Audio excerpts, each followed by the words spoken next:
Hello everyone, welcome to the very first episode of Vidya Mandir Mylapur's official podcast, a new series where we reconnect with our alumni, bringing you inspiring conversations about their experiences, journeys, and the values they've learned along the way.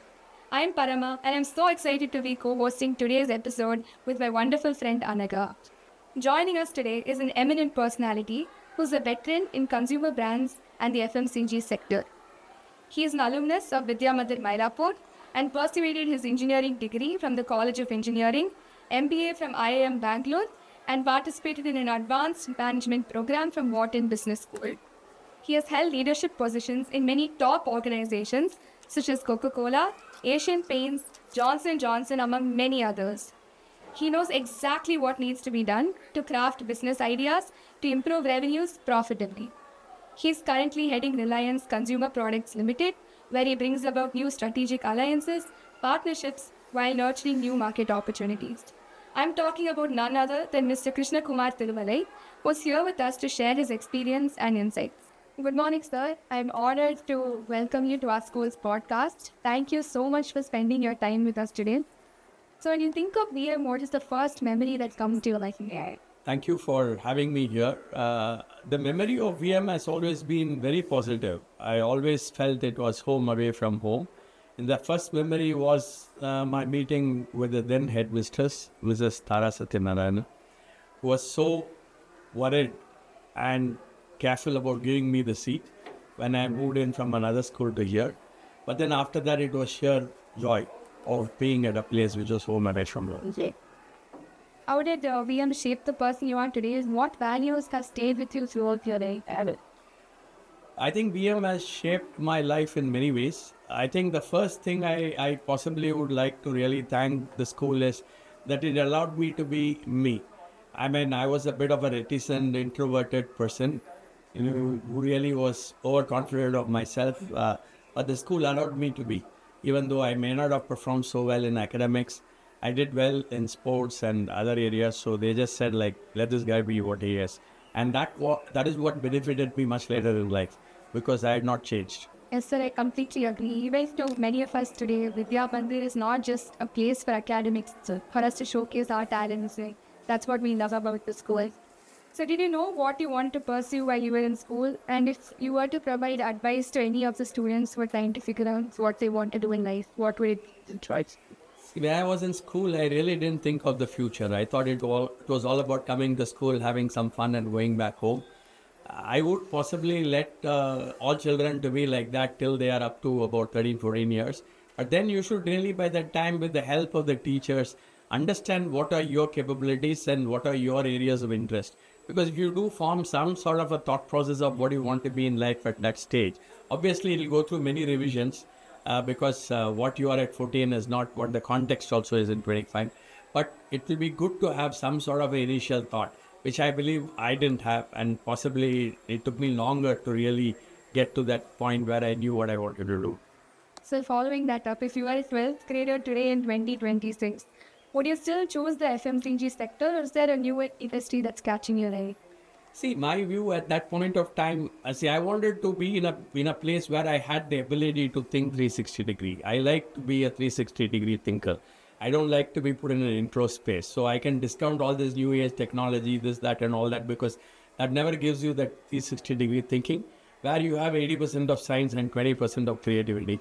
So I may have got into business anyway, even if I am a 12th grader today, but I would not be very sure that I've been in FMCG, but I've gone into business because business gives you that ability to think 360 degrees, which is something I love doing. So, when you joined your first job, fresh out of college, what did it teach you? No, which no class were last week, right? See, I think my life in Vidya Mandir and subsequently in all the other institutions I studied, I had really factored it on my ability to manage gaps in terms of your knowledge and also the ability to fail. The first job and the first day and the first month and all that taught me how you should not really be carried away by failing. And since I had so much of grooming right through my educational life, it was not so difficult as I found others. I personally believe to succeed in life, it's not just enough to be talented. You should be able to persevere in spite of ups and downs. And I think those who persevere for the longest time, finally are successful in life. Sir, I think what you said this morning about listening, being calmer and not a full stop really stuck with me. I think what you said encapsulates that properly. What has been the toughest decision you had to make as a leader and why? See, I think I won't say that there is one tough decision. I personally believe what has given me a reasonably successful path in business is because I always have my first loyalty to the business. So sometimes when you take a decision based on what's good for the business, you'd have quite a significant impact on people working in the business and also all the associated processes with business, because you will take a decision which will ensure the business succeeds. For the first few times I took that decision, I was really at the end of the day devastated because I always want to do the right thing for people. But then I realized that unless a business does well and survives for the long run, people will not be able to do well. So this took me a few decisions like this to get used to. But for any business professional, the toughest moment will always be taking a decision which will take care of the business but would have some small disruption with people. How do you balance it to ensure that people are really also managed within the transition? I believe it's a learning process which I went through, and now I feel more comfortable doing it because I ensure business decisions are taken, but people are also taken care of. Thank you, sir. What inspired you to establish a trust for rural affairs? See, I have to take you back a bit. See, my grandfather came from a very, very poor background. I mean, he hardly had money to fund himself. He was sort of adopted by the missionaries of Society of Jesuits. They picked him up from a school, gave him full education till he became a mathematics professor and later ran the mathematics department at St. Joseph's College. So if they had not supported my grandfather, our family would have been in some village doing some menial work or something of that sort.